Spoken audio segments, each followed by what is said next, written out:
என்கிட்ட என்ன பேசணும் ஸ்வேதா?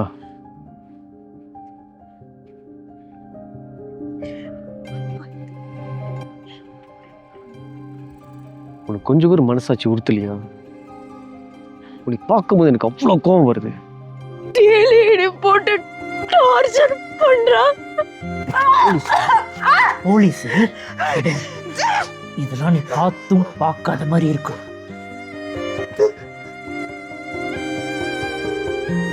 என் குழந்தை என்ன அதி பாவம் பண்ணுச்சு. பொறுக்கிறதுக்கு முன்னாடி எருக்குமே இல்லாம கொண்டுட்டாவ.